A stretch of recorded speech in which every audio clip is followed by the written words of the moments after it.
கிறிஸ்துவிலே மிகவும் பிரியமானவர்களே, 16/1/2025 உங்களை சந்திப்பதில் மகிழ்ச்சி அடைகிறேன். வாருங்கள், ஒரு நிமிடம் நாம் ஜெபிப்போம். அன்பு தகப்பனே, இன்றைக்கு என்னுடைய பாதுகாப்புக்காய் ஜெபிக்கும்படி என் தேவனுடைய சமூகத்தில் வருகிறேன். என் தேவனுடைய நன்மையும் கிருபையும் விடுதலையும் ஆசீர்வாதம் என்னுடைய வாழ்க்கையிலிருந்து செயல்படும்படியாக ஜெபிக்கிறேன்ப்பா. எல்லா பொல்லாப்பு நாசமோச வேலைக்கு விலைக்கு நீங்கள் பாதுகாத்துக் கொள்ளுங்க. செல்லக்கூடிய இடத்துலலாம் தேவ மகிமையும் கிருபையும் விடுதலையும் என்னுடைய வாழ்க்கையிலிருந்து செயல்படும்படி நீர் செய்துள்ளபடியாக ஜெபிக்கிறேன். ஆண்டவரே, இயேசு கிறிஸ்து சிந்தின பரிசுத்த ரத்தத்தை இவர் மீதும் ஒரு குடும்பத்தின் மீதும் ஒரு செய்கிற சகல காரியத்தின் மீதும் பூசுகிறேன். ஆகவே இந்த நாள் முழுவதும் மகிமையின் ஆசீர்வாதம் இவரோடு இருந்து செயல்படுவதாக. சங்கீதம் 4:8 கர்த்தாவே, நீர் ஒருவரே என்னை சுகமாய் தங்க பண்ணுகிறீர் என்று சொல்லி எழுதப்பட்டிருக்கூடிய வார்த்தையின்படி எப்போதும் இவருக்கு நன்மை தந்து சகலத்திலுமே ஜெயிக்க செய்யுங்கப்பா. இயேசுவின் நாமத்திலே அப்போ ஜெபிக்கிறேன் நல்ல பிதாவே, ஆமென். பிரியமான ஜெப பங்காளரே, ஒரு நிமிடம் நம்ம இந்திய தேசத்திற்காகவும் ஜெபிப்போம். அன்பு தகப்பனே, 16/1/2025 இந்திய தேசத்திற்காக ஜெபிக்கும்படியாக என்னுடைய சமூகத்தில் வருகிறேன்.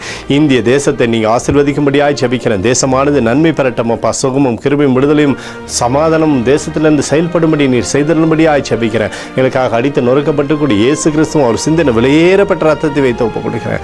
அத்தோடு இந்திய தேசத்தில் எழுப்புதலை தரும்படியாக ஜெபிக்கிறேன். எழுப்புதலை தருவீராக, எழுப்புதலை தருவீராக, எழுப்புதலை தருவீராக. எழுப்புதல் எங்கள் கண்கள் பார்க்கும்படி நீர் ஆசீர்வதிக்கும்படி ஜெபிக்கிறேன். நேற்றும் இன்றும் என்று மாறாதவராகி இயேசுவின் நாமத்திலே ஒப்புக்கொண்டு ஜெபிக்கிறேன் நல்ல பிதாவே, ஆமென். பிரியமான ஜெப பங்காளரே, ஆண்டவர் நம்மளோட ஜெபத்தை கேட்டிருக்கிறார். இந்த நாள் முழுவதும் கர்த்தராகிய இயேசு கிறிஸ்துக்குள் நீங்கள் வளரும்படி உங்களை வாழ்த்தி ஆசீர்வதிக்கிறேன். ஆமென்.